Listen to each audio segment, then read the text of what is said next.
We're really excited about the lecture series this year. It's something that is of particular interest to me because I always wonder, I've lived here my whole life, and I wonder, why is Toilsome Lane named Toilsome Lane? And, where did this name come from and where did that name come from? Some I know, but some I don't. So I'm hoping that Richard's going to fill in some of those blanks tonight. We have a great lecture series this year. The next one is February 24th. And that's about Town Street. Robert Hefner is going to give us that lecture. Town Street, of course, was the first name of Main Street, which is why we have Newtown Lane. And March 23rd is place names Wolf Pit to Chatfield's Hole. And Jim Brooks and Bill Fleming are going to do that one. We're going to learn about some of the interesting places around town and how they got their names. And then on April 27th, Hugh King and Ken Cullum are going to talk about Clinton Hall and Edwards Theater. So it's a really fun group of lectures this year. I hope I'll see all of you at every one of them. If you don't have one of these postcards, there are probably some in the back. Yes, Richard? Yeah. Yes. On the mantle in the back, so if you did not receive one of these, make sure you pick one up and put it on your refrigerator like I do so you never forget the lectures. And also this year, something new that we're doing, Hot Music in the Dead of Winter, which is another series. It's on Saturday nights. It's called the Cider House Sessions Concert Series at Clinton Academy. And the next one is February 11th, Stephanie Carlin. So you might want to think about that, 7 o'clock on a Saturday night, hot cider and nibbles. There is a charge for that, $12 for adults, $10 for seniors, $8 for students, but it promises to be a really nice series. So tonight, Richard Behrens, our own treasurer, the director of the Historical Society. Richard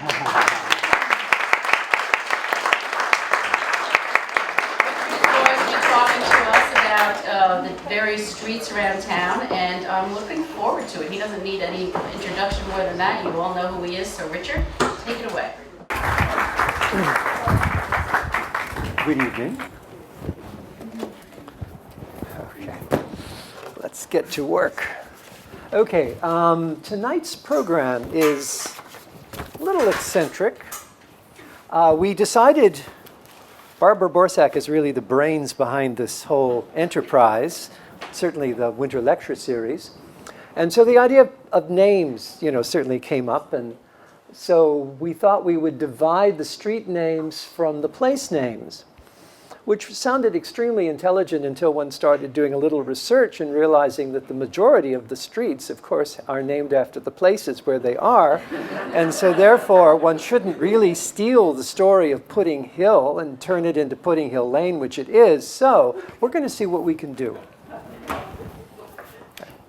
So I call this a work in progress because unlike many communities where the history of their streets and roads is extremely important, we have not paid a lot of attention to trying to fathom why some of the streets were named as they were. And we have a lot of problems when we deal with the 17th, 18th, and early 19th century because everything is usually just merely called the new highway. And then you have to figure out it, because it's a town board meeting, of course, it's vaguely concise. And so you have, Widow Elkins and, Fanny Kimball, their lot, and between that is where this new highway is going. Well, thank you very much. Right, so that really became, so we're going to do this in chronology, and of course, because our main road, Main Street or Town Street, is a lecture in itself next month, I will try my best to steer clear of Mr. Hefner's Town Street, but it's really pretty hard. First slide, please. So, of course, how do I start with a picture of Town Street, of course? This is from the 1873 Atlas, and it just begins to show you how life started with that vein, that artery, the main artery of the community, which is Town Street, and then, develop from there, and that's what we'll begin to talk about. The interesting feature is to think for a moment, since we're going to be starting in the 17th century, to imagine what this area was like in the 1600s when the first white settlers arrived. And to realize how transportation would have been done, they would have found an amazing labyrinth of footpaths developed by the Native Americans, all going to places that Native Americans would like to go, which is not necessarily where white people would like to go. And there was another very big problem about these narrow footpaths, and that was that they were not even wide enough for a horse, and they were certainly not wide enough for a cart. So any new roads that were going to be used by the settlers all had to be enlarged. They all had to be widened. They had to be not necessarily straightened. Nobody worried a great deal about straightening at the time. But rocks and other things that really would not bother someone who was walking would certainly bother a horse or might bother a cart. Where did our roads go? Where did our settlers want the roads to go? And that was pretty much to pasture land, to fields, to freshwater springs, and certainly to our two harbors. And we find that the harbors played an extremely important role within 1 or 2 years of the beginning of the settlement. So that's really, once you get Town Street made and you get your house lots on it, and you get people in your community, you're all set to create some roads that are going to, bring goods and take goods away to market, pretty much. The other reason for roads is so divinely obvious, and that is, of course, you want a boisterous, vibrant community. You want as many people in your community as possible. You certainly want to be bigger than Southampton if you're living in East Hampton. So the divisions were developed where large areas were created and surveyed to create lots that could be sold. Obviously, to get to those lots, you had to create roads or paths or cartways or all the different terms that were used at the time. So that's another reason for, roads. So therefore, when you look at the chronology of roads, the earliest ones will be Town Street, and then they're going to be going off to the harbor, going off to pasture land, and then all of a sudden they're going to be going off to areas where they are expanding, like Newtown Lane and places like that. So what I thought was sort of interesting was to find out that very early on, not really one of the first, but early, considering that we were founded in 1648, the town records tell us that in 1657 they did create a job, an overseer of the highways, Goodman Chatfield. You'll hear a little bit more about him in one of the lectures. And that his job is to oversee the highways, which was spelled H-I-E-W-A-Y-S for about 75 years, of the town, to look to them and call forth men and appoint them for to mend the ways that are defective according to an order. And then also ordered to look at the fences, because most properties, the law was that they needed to be fenced if they were on a highway, so you had to check those as well. Now, some of the early road rules, before we look at the roads themselves, are quite interesting. You can go on to the next slide. One is that no person shall place privies on the highways or streets so as to allow the hogs to root up the filth in the same on the penalty of a fine or imprisonment. Number 2, these are all from the 17th century from our town records.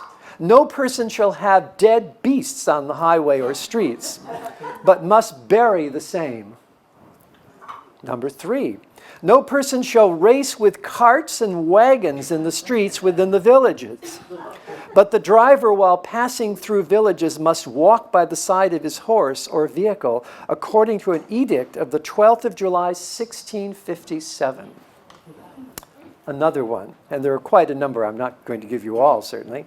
No person may encumber or obstruct the highways by falling trees in them or stones, but they shall be kept passable according to the edict of May 23rd, 1650. Anyone who does not obey will be fined 5 shillings, which was really a big, big fine. So, next, please.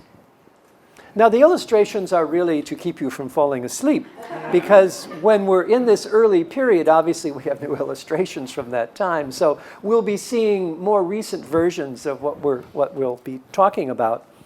This is East Main Street, as it says in the card, in Amagansett, postmarked 1925.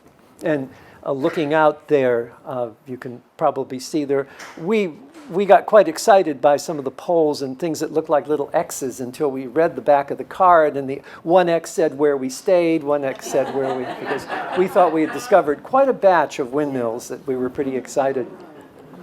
The Amagansett Road, and Amagansett is one of the Indian names. It's interesting, we'll find many, many more Indian names when we go to Montauk sometime. I was originally going to go to Montauk, but there was so much just from this area here, I refrained. But we have a few things that are Indian names, some things that people thought were Indian names and aren't.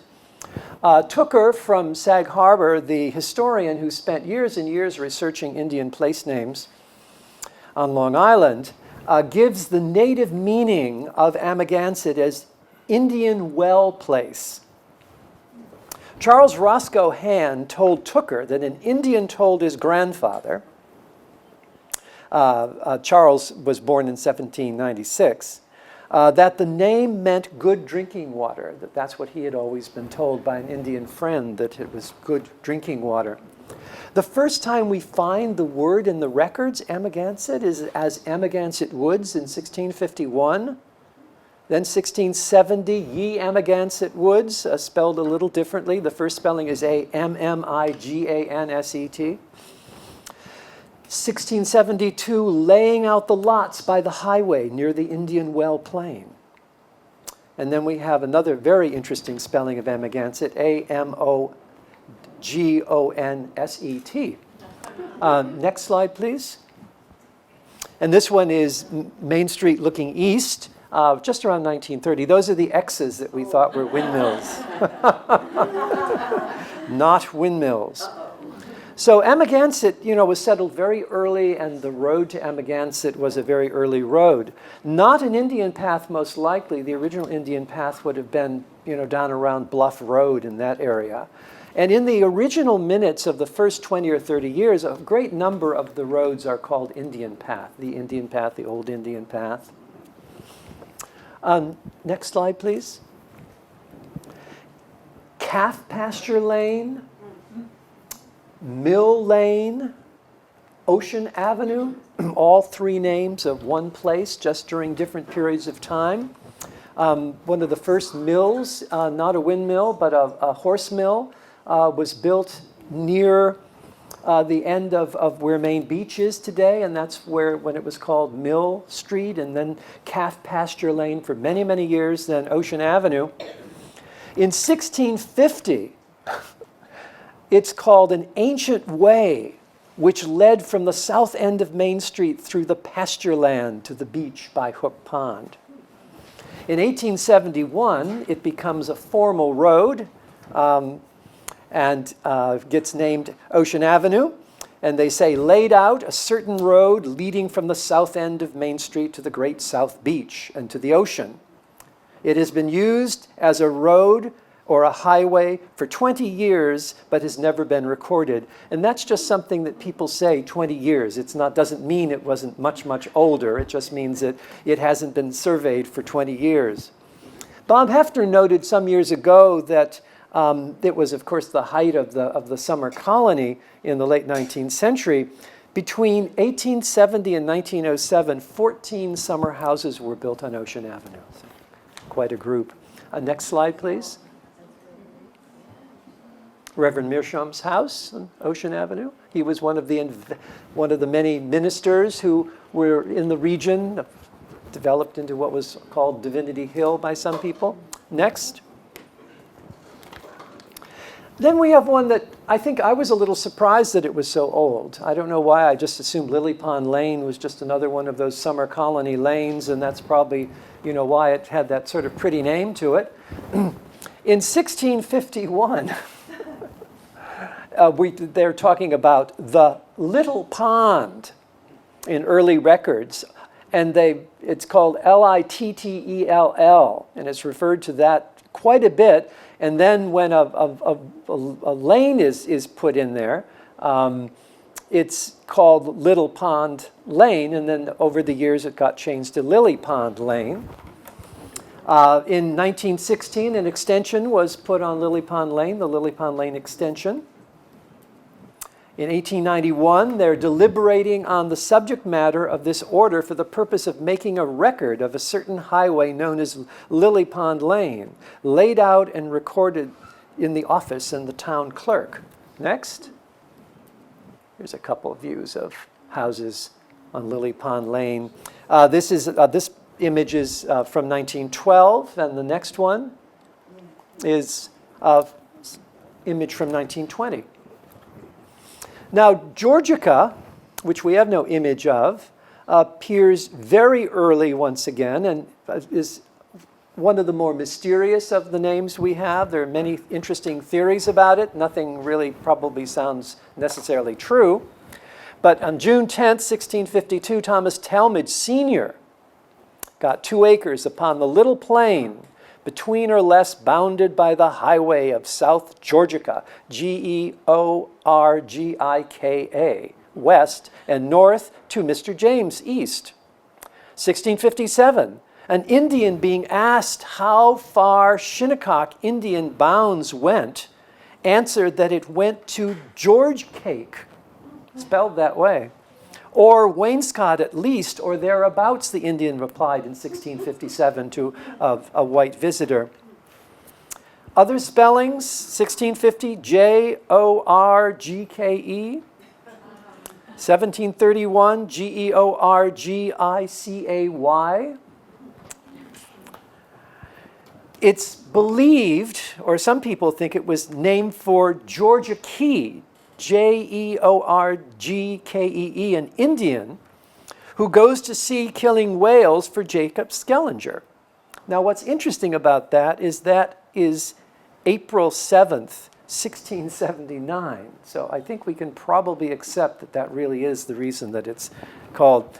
Tucker thought that it was just a corruption of the English word George, the English name George. And the highway was laid out in 1653 to Georgica. So once again, that with the plains out there for the cattle. Next slide, please. This is a Lop Tree taken around 1900 on Accabonac Highway. 1652 ordered that if hay cannot be brought out of Accabonac without making a highway, that highway shall be made by the whole town. That's 1652. 1651 is the first time that we really find it listed as, and then it's spelled Occabonnack. And this one, we have pretty good Algonquian roots for it. And root is probably quite appropriate because, of course, it's one of the many areas out here on the East End named for that exotic ground root that was a tuber. No one quite knows exactly what the tuber was like. It wasn't a peanut, but it was a root that was mashed up and was used by the Indians for medicinal reasons. And that's what Accabonac means, the place of the root. And there are other Accabonacs in New England which have the same translation, so it's probably true. Next slide, please. Now, Wainscott, I'm just doing to let you see how crazy some of these ways of figuring out names are. And this is Wainscott Highway in around 1920. It's a really tremendous photograph that we recently acquired.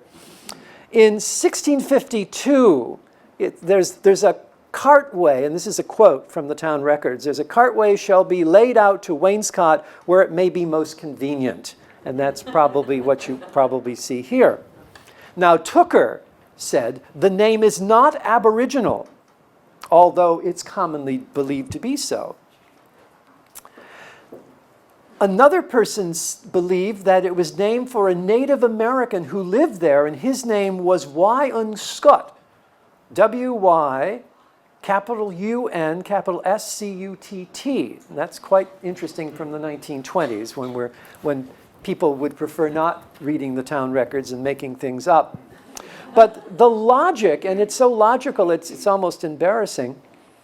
If you look at the area's name, and if you look at the first settlers of Wainscott, John Osborne and James Hand, both of whom were from a particular area called the Shire Kent in England, and both of them lived within 6 or 7 miles of Wainscott.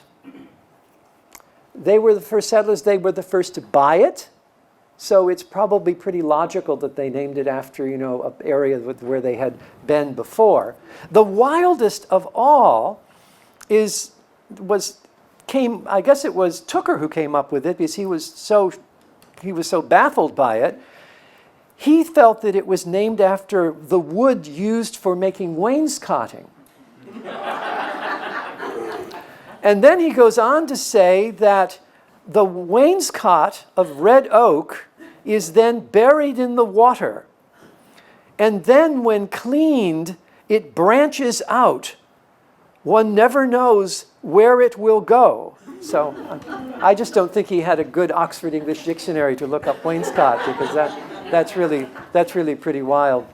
Dunmere, which we don't have a photograph of, is not a particularly old road. Dunmere is surveyed originally in 1897, but what's interesting about it is it's just about where something that the colonists called in 1654 the ancient highway, that was really between the Mulford property and the property next to that went out just about where Dunmere goes today. So someone in the 1660s thought it was a very good idea. In 1661, it was widened from a footpath to a horse and cart path. And you had to have 3-inch wide wheels, bottoms of the wheels, surrounds of your wheels on your cart path, or you weren't allowed to use carts on the roads because the narrower ones that would cut into the road where the flatter, wider ones wouldn't cut in as much. Hedges says in the 1890s that a highway ran from near where the church now stands, which of course would have been the 1717 church across the street, over the swamp, east, and afterwards it was the traveled road that people took to the village of Amagansett. Now, Merchant's Path, I mean, that's a pretty obvious one, isn't it? But it has a great history. It was created in the 1660s, widened in 1712. And was it built by Easthamptoners? No, built by Bridgehampton people. Why did they build it? To get to the Northwest Harbor. And since it was built by 2 merchants, Edward Howell and John Wick, Wick also owned a tavern that had a slight notorious nature in Bridgehampton. And when it started at Puxabog, and then was cut through from Town Line all the way past Northwest Landing to now what's called the Grace Estate. And to this day, and this is probably about a 1905 quote, it's called Merchant's Path. And then the author goes on to say, not paved. So that 1912, it wasn't paved. So, next slide, please. Now, Newtown Lane is really the second residential street in East Hampton after Town Street, Main Street here. It's around 1661. It is ordered that the order of house lots shall be altered from the former form, which is right out here, former form, for to run a double range and a cross street at the rear of the additions. And that's in reality how Newtown Lane was described in 1661. We also find it in 1693 when Thomas Mulford and Cornelius Conklin each have 12 acres with the dwelling house, which is on the street now called Newtown. So that's when, for sure, it was called Newtown. And that's a slide from around 1920 showing the brick building, which is the thing left of the school, which is almost impossible to see because it's been built around. But and interesting, the school is almost identical to the school that was built in Southampton. This is a fun story. Highway behind the lots. Now, how horrifying would that be to put that on your return address? We have friends who lived for years on a street called Devonair Drive, which we thought was pretty horrifying, but anyway. It was renamed Toilsome Lane in 1959 because it was actually an extension of the much older existing Toilsome. The village changed the name because 17 of the 23 residents of Highway Behind the Lots petitioned them to do so. It made many older residents quite furious. The tale goes that some woman didn't like it on her stationery. This is a quote from I think it's in fact Mr. Rattray's, not Mr. Rattray, but Mr. Edwards' book on the South Fork. A few obstinate locals continued to use the street's original name, and postmen were very kind about that. And yes, Everett Rattray wrote that there's no accounting for taste.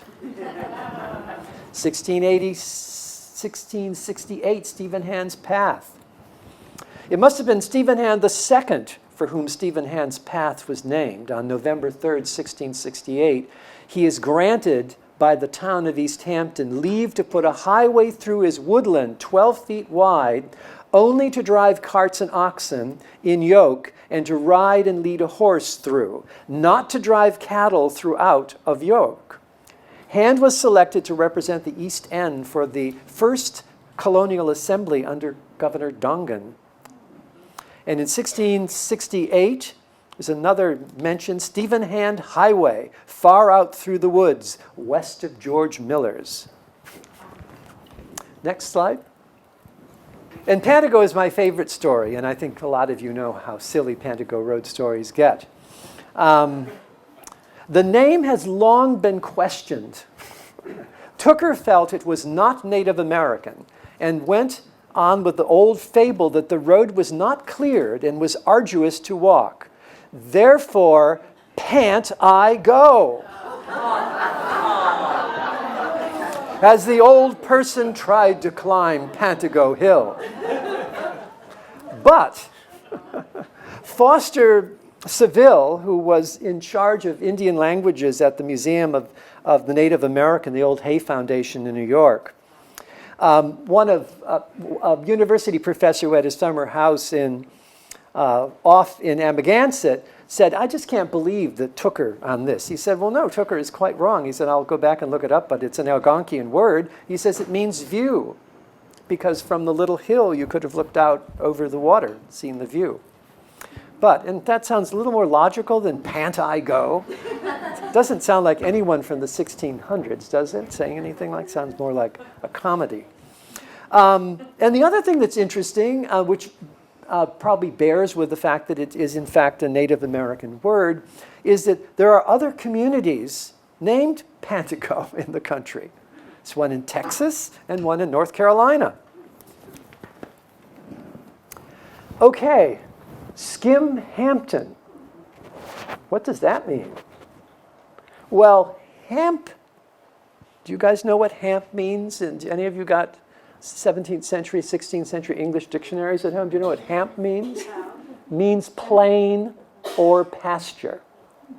That's why we're East Hampton. We're the East Pasture. That's why Southampton is Southampton. It's the South Pasture, south of Conscience Point, where the original settlers came. And for a while, Sag Harbor, for about 3 weeks, was Northampton. Didn't like it. So in other words, Hampton means pasture by a village, pasture by a grouping of buildings, T-O-N, that's what T-O-N means. Skim means edge.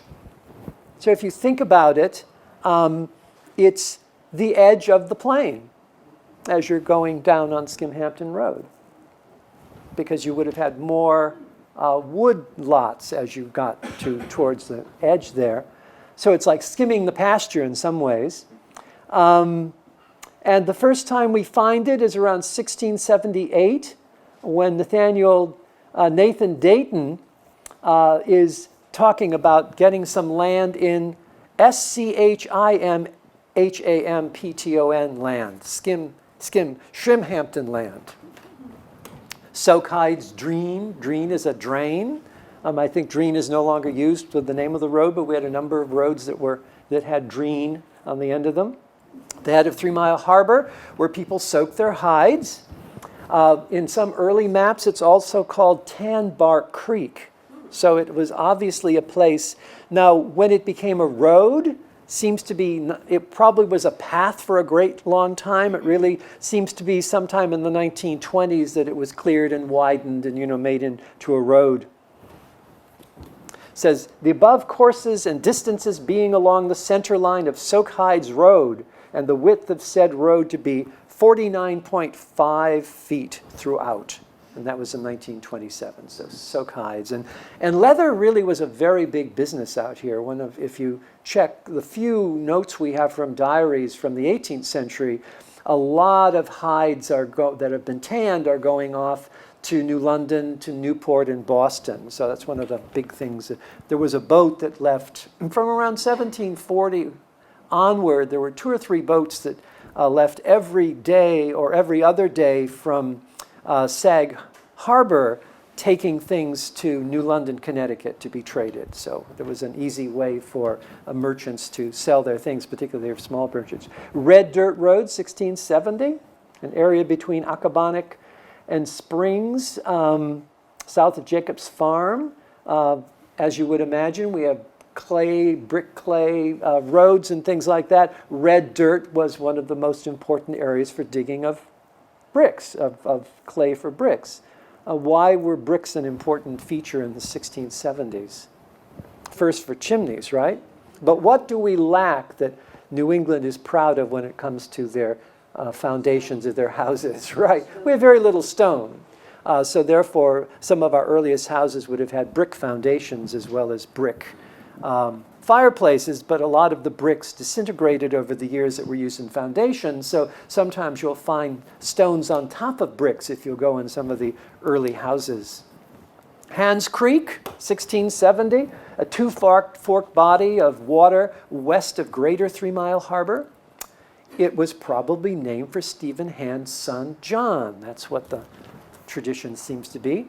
Northwest is northwest. That's pretty easy, but the harbor was noted in the early 1600s, gets mentioned quite often after the 1670s. Next slide is a couple things of 3 Mile Harbor. This is the Bennett House, photograph taken in about 1923. Next slide. I love that slide. This is the old David Lester house at Round Swamp Farm. The photograph was taken in 1926. And the next one is my favorite. And this is Zebulon Pike Montgomery Fields house, circa 1930. And I think some of you know the story, why the house is only partially painted white. He enjoyed telling people, and this is a postcard, you realize, so, people enjoyed going out and meeting this old codger. And people would say, why is only part of your house painted white? Don't have a ladder. That's what he said. In 1673, a new highway goeth to the 3 Mile Harbor, bounded by the north flank of a parcel of land formerly granted unto Philip Leake. Napeague, Indian word for waterland or water place. And that's mentioned in the 1670s, 1675. By the highway yet goeth to the eastward towards Napeague, yet the highway not to be straitened, but to remain the end of the other lots and the other side of the highway, a little more to the northward. Imagine saying that to a surveyor. Brick Hill Path, pretty much the same thing in Amagansett Woods, 1679. Amagansett Woods bound by the Brick Hill Path to the northwest, Samuel Mulford's land to the northeast, and John Gardner's land to the southwest. Next, please. Now, Buell, this is a rare and interesting postcard because, and you'll notice the little plate up here, but there, that's Buell Lane. The postcard was sent in 1907. Now, originally it was called Catrine Lane, Catarine. Probably for Catherine. And in 1683, laying out the highway that leadeth by the side of William Mulford's house lot, and additions on one side, and the land that belonged to Richard Stratton, deceased, in the other words. So 1683, a small path, probably mostly for horses. People complain about it in the 18th century that it's not wide enough for a cart, and that it's a very annoying path. Now, what my favorite part of all this is what was happening in 1885, when a decision was made to widen the lane by the village. David G. Mulford and others mounted a drive. Mr. Mulford, this is Mulford property from years and years ago in the 17th century, and still much of it is Mulford, or some of it is still Mulford property, mounted a drive to oppose the proposal. Now, Mr. Mulford said it would go through the yard and the dwelling house and the garden. And then he said the improvement would take from the north corner of said Mulford's dwelling house a right-angle triangle with a base of 22 feet and a perpendicular 15.5 feet. In other words, it would have taken the lean-to off the house, because it also faced the water like the Mulford house across the street in Home Sweet Home. So they ended up cutting that off of the guy's house. So in 1902, the road went through, and in 1902 they widened the road again. And I think the Mulfords thought that was enough of that. So they moved the house further down Main Street, where it's called Congress Hall. And some of you may have gone to the series of tag sales there recently. And in 1928, an extension was put on Buell Lane called Buell Extension. Toilsome, not a problem. Toilsome. I mean, we usually interpret it as though, oh, it was an arduous. You often read people say that it was a sandy lane and it was very hard to walk on. But in England, the word toilsome means a lane called toilsome. They interpret it in a different way. They interpret it as the road you take to toil, the road you take to work in the fields, the royal. So in other words, their interpretation, and I would say when I Googled Toilsome Lane, I must have gotten about 150 in 15th and 16th century villages in England. So my thought is, since it was named in 1688, that it probably really does mean the road that you take to toil, not that it was a hard road to walk on. I doubt if we would have named it Toilsome with much pride if it was something that was hard to walk on. Wainscot Hollow, that road was laid out in 1698. And that was the road that clearing really up to Southampton Pass. So that would be the road going down to Wainscot rather than the highway that we already looked at. Copices Lane. That's an Indian word derived from kupi, shut in. Various scholars have interpreted as little place of shelter, inner harbor or cove, a sheltered place where Indians kept their canoes. That person thought that little word said quite a bit. Jeremiah Miller in 1705 exchanged meadow ground lying at or near the head of 3 Mile Harbor at a place called Copices. So it's a very early word. It probably wasn't a lane at that time, but that lets us know that it was being talked about in the 18th century. Next slide, please. Here we are in Indian Wells Highway. This is a postcard from 1913. We're looking down south towards the Indian Wells, looking towards the ocean. Next slide. That's a great image. This, I think, is a tremendous. Recently, Society acquired this postcard. It's northwest, looking northwest towards the Sea Spray. This was sent in 1915. So we're looking back, towards the village. Sea Spray would be where Adelaide de Menil's sister's house burned, 25, 30 years ago. And the cottage there with the windmill, the cottage still is there. And it looks exactly the way it does in that form. The Indian Wells Highway going to the Indian Wells was laid in 1724. Middle Lane, the Middle Lane, really. If you think in terms of of Town Street, and then, going down Egypt. Middle Lane is really the middle lane there, in what we call the Eastern Plain. But how old is Middle Lane? Laid out in 1724.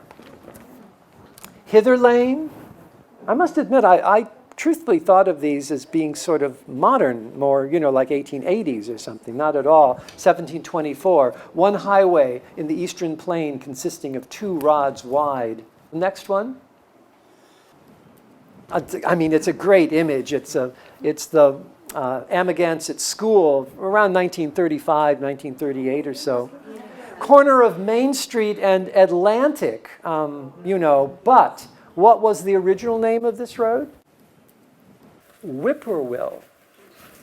Whipperwill in 1730, because there was an area there, an irregular hollow, that was called Whipperwill because of all the birds that were in that area. It was an area that was... And much, once again, to the consternation of locals, the name was changed to Atlantic Avenue in 1902. Now, it's funny, because when you hear Whipperwill, wouldn't you think that was a 1920s name for a lane, most likely? Right, I live on Whipper. It's you know that song, right? Alewife Brook Road, named, of course, after the alewife, the fish, laid out in 1736. 1740, the path called Stephen Hand's Path, from Northwest Path to Alewife Brook Path. It was resurveyed in 1931 and widened. Flaggy Hole Road, laid out in 1736. Flaggy Hill, Flaggy, what does that mean? Flag is the Old English word for cattail. And of course, to many people, well, nowadays we don't see cattails because Phragmites have virtually destroyed cattails. They're almost extinct. But what use did a cattail have in the 16th and 17th century and 18th century? 2 things. What? Mattresses? You could have. Yeah, it's a little sharp when it got dry, but it could. Rush seats for chairs. The Dominies hired the Farrell family to make rush seats for the Dominie chairs, because you'd weave the cattail leaf, not the cattail itself, the leaf, into a chair seat. And also, our English settlers in the 1600s, and I think you know that a number of buildings out here did have thatched roofs originally. The first church was thatched roof, both here in Southampton. And there's a number of warnings in the town records about making sure you have, sand pails nearby in case your thatch gets caught on fire from cinders from your chimney. They were using the flags for thatching as well. So Flaggy Hill Road, thatching. Abram's Path. We don't really know quite. We're pretty sure that it was around 1700. It gets widened in 1739. It's named for Abraham Skellinger, who died in 1712. Third person, I love this because every time I read anything, I just tend not to believe it. So I read 5 different descriptions of Abram's Path, and they all said that Abram was our first supervisor. Well, first of all, I thought, supervisor? That sounds terribly modern. That doesn't sound right. And, everybody always claims to be first. It's never true, right? Well, so I was wrong and right. Skellinger was the 3rd supervisor for the town of East Hampton in 1700, but supervisor goes back to the 1600s, right? We find it in the earliest town records, so, live and learn. Stony Hill, we don't have to really work much on that. 1740 is when Stony Hill was created on the Accabonac Highway north of the town line farmlands. Bull Path, 1740 Bull Path. And obviously because it was for the bulls and other cattle that were being taken off to 2 holes of water. Gann Road, about 1800. Off 3 Mile Harbor Road in Springs, named for John Gann or his daughter, Molly. John died in 1827. His daughter was born in 1778. And she was the wife of Joshua Penny from Joshua Penny's Sedge Flats that you'll be hearing about in one of the other lectures. And Joshua Penny also built a dock on the harbor that's recorded in the town records in 1823. Next. This is the toll house on the East Hampton Sag Harbor Turnpike, or as people in Sag Harbor say, the Sag Harbor Easthampton Turnpike, which is now Route 114, or pretty much so. A private road built by the East Hampton Turnpike Company in 1844. Here's something from the Star, 1900. The condition of the road was so poor, people refused to pay the toll. They must have gotten bored with that corporation. In 1905, the Turnpike Company charter was abandoned. And I love this. This is from the town records. The maintenance was then thrown upon the town with the help from the New York State Highway Department. I had to look to make sure it really did say thrown. In 1905, the old toll house, just at the time the charter was abandoned, burned to the ground. Cove Hollow Highway, a hollow near the Cove, a certain highway in the town of East Hampton known as the Cove Hollow Highway, 1857, has been laid out but not sufficiently described from the town records. Next, highway behind the pond. And this is really just looking at Frank Weiberg's house photo from, this was a card sent in 1924. And it was a highway running from, the highway running from highway or common land behind the Hook Pond through land of J.M. Hunting to the Atlantic Ocean. In 1852 was when highway behind the pond was done. Next. A little more summer colony stuff. This is Cottage Avenue. This is a postcard from 1920. Sorry, there were two images of Weiberg's little cottage. Cottage Avenue, probably around 1873, 1874. It's part of that Reverend DeWitt Talmage, Reverend James McLeod, and Reverend Meerschaum, that whole little development in there. The next slide shows you Lee Avenue, which is from the same period. This is from 1909, but it too would have been laid out just about 1873, 1874. So it's all part of the development, taking in a little bit of that money from New York City. Next. Now, this is, I think, the most superb photograph. This is a photograph that Frank Eldridge collected many years ago when he did his program on houses that had been moved from one place to another. I think there's over 64 houses. I recently found a copy of that lecture that he gave, and we're going to see if we might be able to just recreate it, because the library does have the photographs, and we're just beginning to, and this is one of the photographs. Barbara, you recognize this. These buildings, those are strong buildings up there at the end on the right-hand side. This is a very early photo. This is a really rare photograph of Egypt Lane, the sheep pound on the left. We're looking towards Panago and then crossing onto Akabonic. And almost all of the photographs that Eldridge came upon are really unusual images and the reason we had trouble finding them is many years ago when the lecture was given to the library, an intern took all the photographs out of the lecture and put them in with the regular photographs, but luckily identified them as being from Eldridge, so it's not impossible. And Eldridge luckily gives a listing of his photographs, so anyway, it's pretty great. Egypt Lane is not as ancient. I mean, it was a path, obviously a cart path for a long, long time, but it really doesn't get properly surveyed until 1872. Road leading from Panago Highway in the Hook through Egypt, so-called, onward to west end of Further Lane Highway. Egypt Lane is often attributed to, which is divinely biblical, that because of the swampland down there, getting to the beach was like, you really needed somebody to part the waters, so you could go through the waters. But we have found that there are many, many Egypt lanes. There's Port of Egypt, of course, on the North Fork. In England, there's a number of Egypt lanes. One of the districts of Oxford, England, is called Egypt.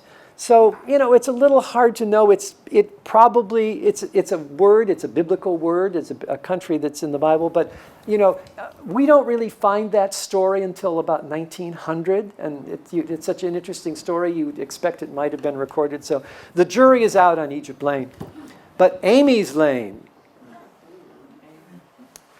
Who's Amy? Amy Miller Mulford. How old is Amy's Lane? 1874. A two-pole lane named for Amy Miller Mulford, born in 1732, wife of Ezekiel Mulford, who died in 1819. I always wondered who that was named after. Floyd Street, a notorious highway here in the village, or outside the village, really. It was opened in 1878. It was widened in 1913, and it was deeded to the town in 1930. And the local tradition is it was named for Floyd Lester.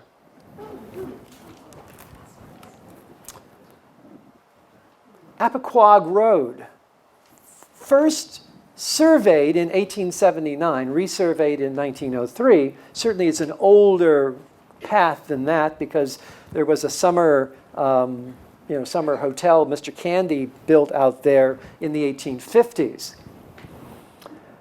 Obviously a Native American word, right? A native word meaning a place where flags grow. And now we know that they've always been flag wavers out there anyway. Race Lane, a little mystery. I mean, there's a lot of interesting stories. We don't even know really quite when it was. We know that it was there in 1888 because there's a reference in the town records from Newtown Lane through Toilsome to the highway known as Turnpike, known for a portion at the distance as Race Lane. There's a tradition that young men used to race their horses there.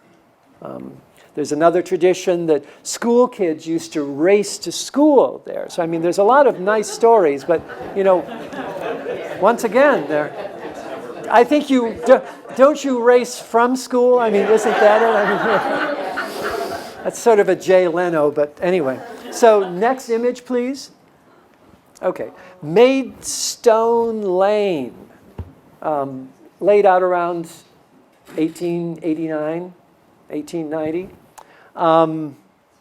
Why? Because, as you mostly know, that this town is recorded for the first several years in the town records as being named Maidstone. Tradition had been that the majority of our settlers came from Maidstone, England. Yeah, if you can consider two people a majority, but they may have been a very noisy majority. I mean, it's hard to say. Back in the 1850s, a lot of theorists thought that the mystery birthplace of Lyon Gardner, I mean, we do not know where Lyon Gardner was born. We do not know. We don't know. England, possibly Scotland, we don't know. But a lot of family members who didn't think he was Scottish thought he was from the Isle of Man or from Maidstone. Now, isn't it interesting that the island he buys is called the Isle of Wight, really? So there are all of these little English stories. Old Mr. Gardner, who passed on some time ago, had a clock there that he claimed, was something that had been kept by the family for years, and it said it was made in Maidstone. But when Dean Faley was going through some of the files in the house, he found the record where his aunt had bought the clock at auction in London. But Mr. Gardner was always adventuresome mentally, so it's hard to say. Anyway, on Maidstone Lane, isn't it surprising that there's Maidstone Club and Maidstone Hotel, right? Maidstone Inn. This is the club. This is the second Maidstone clubhouse, built in 1901. Burned in 1921. The card was mailed in 1907. And it was interesting because in one of the more recent reference books, it says that the inn was built, when did that? Oh, the inn was built in 1910, or the Maidstone Club was built in 1910. And I thought, well, that's really odd. Here I have a postcard, federal government stamped, 1907. So I showed it to someone and said, oh, that's just a typo. So, yeah. Oh, research is so tough. Next slide, please. Then this is the Maidstone Inn, built between 1899 and 1901, and it burned in 1935. Not a good place to build, I would say, Maidstone Lane. Just let's do a couple more of these. Do you have a few more seconds that we can do this? Hunting Avenue, next slide. Now, why do we have 3 postcards from Hunting Avenue? We have very few cards of roads, just regular roads other than Main Street. That one from Buell. So here's 1906 on Hunting Lane. Look at those little trees. Now let's go forward to 1910. And now let's go to 1915. See? Things grow. Hunting Lane, or Hunting Avenue as it was originally called, in 1894, we have for recording a highway at East Hampton, partition of Mary H. Parsons, George Hand, John Hand, and George Eldridge, and others, to be known as Hunting Avenue. Most likely named for the Hunting family that built the Hunting Inn, that's one of the oldest buildings in the community, that's right there on the corner. James Lane, which, really I shouldn't do if Hefner is, hopefully he's not here, so he doesn't know, because really James Lane is part of Town Street. It's the other side of Town Street. It was set up at the same time, but because it wasn't named until about 1900, James Lane, you see, I can take it over for a little bit. So this is St. Luke's. St. Luke's Church was originally built here in 1859, was then enlarged by plans by Renwick, who also had worked here and other places. We got rid of most of what Mr. Renwick did, but what are you going to do? It was enlarged in 1887, and then it was replaced by the Stone Church in about 1915.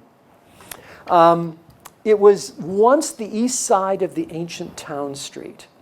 It was renamed in the early 20th century for the village's first minister, Reverend Thomas James, who died in 1696, and was at the pulpit for almost 50 years. Our first 3 ministers, except for Davenport and a couple that were in the middle, each reigned supreme for 50 years. One historian in the 1920s thought that East Hampton should be looked at.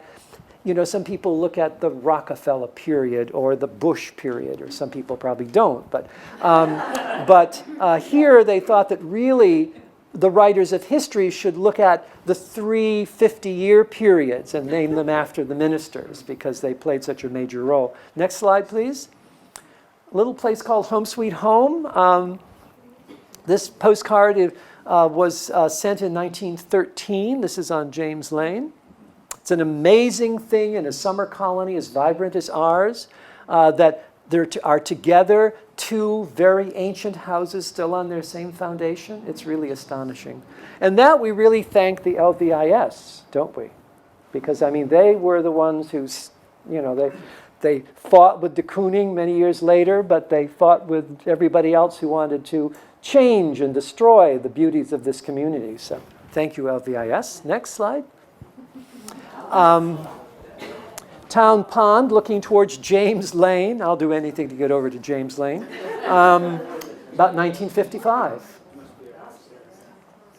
Isn't that a charming scene? What? Is he the one who fell? No. Next slide, please. And then this is the Mulford farmhouse taken in the barn. Taken in 1947, the year before the LVIS really bought the building, and then it gave it to the Historical Society. Now let me just briefly do a couple. Cooper's Lane. I don't really know why it's called Cooper's Lane. Cooper's an old name out here, but not that old. But it was laid out in 1900, laying out of a certain highway in the said town known as Cooper's Lane. Jericho Lane, which is a relatively modern road from 1902, was a private road which then the owners widened it and made it and then gave it to be a public highway. But the area there is called Jericho, and there's a Jericho Road as well. And it's interesting that there's a Jericho Road in Haverhill, Massachusetts, a Jericho Road in Devon, England. And in the 1600s, there's a reference to it as a place called Jericho. So it's another biblical city, very much like the country Egypt. So it might. Will Curl, C-U-R-L Highway, sometimes listed as Will Card Highway. In the old records, it says Will Card Highway straightened. 1904, a short road in Springs off 3 Mile Harbor Road named for a Native American, Will Curl. Cranberry Hole Road, no question. Cranberries grew out here. We have a big collection of cranberry gatherers in the collection here, the Historical Society. 1908, a certain highway from the Highlands to Cranberry Hole. In 1909, purchased land for highway leading from Barnes Hole Highway to the Cranberry Hole. Now here's the problem. Gingerbread Lane. Now why? The first record I find of it, and I must thank my wife for helping go through, doing more work than I, finding all of so many things that we could use from the town records, because that's really where we sort of had to go for this kind of material. 1912, building corner for storage of road machinery, Gingerbread Lane and Toilsome Road. It's the first record we find of, and once again, the records don't often give you the name of the road. More often, they give you, the names of the owners on the property where it starts and, where it ends. Does anyone here? I mean, there are gingerbread lanes all over the place, and they don't always have to have bakeries on them, but they all seem to have had bakeries at one time on them. And we are bakeryless now here in East Hampton, so we need a bakery on Gingerbread Lane. But anybody have heard any stories about why it's called Gingerbread Lane? We'll keep working. That's why I said it's a work in progress. David's Lane, 1917. In the matter of laying out a highway across property of Bessie E. Smith, who really was anxious to sell her property and get a road down there and be able to, get people to build houses. From Main Street, northerly line of property of the First Presbyterian Church to a point on Egypt Lane. Property owners abutting the new road were Hattie Hunting, Bessie Smith, Carrie Vincent, and Jeremiah Hunting. The application was signed by David Osborne, David Gardner, Jeremiah Mulford, H.D. Hedges, and George Eldridge. And the tradition has always been that it was named after David Hedges because his old house is on the corner. But of course, when I was talking to another historian the other day and telling him who signed the application, he said, well, you've got David Osborne and David Gardner as well. The story I was told is that the Hedges weren't terribly interested in having a road come through their property, and that they were sort of cajoled into it by having it named after David Hedges. Is that true? I have no idea. Although it did come from the person who lives in the David Hedges house, but then that's sort of like someone saying that I watched an airplane movie once so I can be a pilot. So. Just a couple more. Osborne Lane, 1923. Osborne Lane be accepted and placed on file. Petition of Judson L. Bannister and others to open a highway through their property. Now, the Osborne House, which has recently been purchased by the village, is right on the end of that street, on the corner. So it could have been named in honor of the Osborne House that sits there where Del Lamb used to live. So I'm not exactly sure. Sherrill Road, 1926, a big time for roads at the time. Know all ye men that we, Nelson C. Osborne and Eleanor C. Osborne, for the purpose of a highway and hitherto called and known by the name of Sherrill Road, Now, the first petition went in 1920. It was accepted in 1926. Roberts Lane, 1927. Northern side of Cedar Street to Long Lane. Now, does anyone know who Robert was? Yeah, Robert Maguire. Robert Maguire. Excellent. He was the grandson of Alex. Excellent. He's one of the 20 Maguires. And he was a this is what I was told as a child. Right. It can be just as much a fable as any of them. He was the favorite of his grandfather, and when his grandfather put that road through as a farming road, he called it Robert's Lane because of the little boy. Sure. So It sounds good to me. And oh, am I happy you were here today, because that was one I couldn't find anywhere. Yeah, that was really good. And we'll end up with Gerard Drive, 1932. Proposed road and park at Deep Hole, which the board has been considering accepting from Mr. Daniel Gerard. The construction started May 1932. The park property was deeded to the town April 30th, 1932. And this is my question. It says that the park is to be called Carolyn Gerard Park. Does anyone know if there's a sign there that says Carolyn Gerard Park? I have to drive over and see, because that's something someone might have forgotten at some time. Well, that's our little mosey through the streets, byways, lanes, and cartways of East Hampton.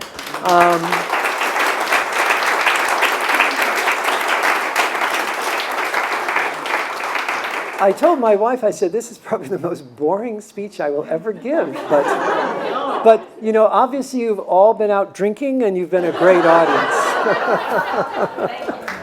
Thank you.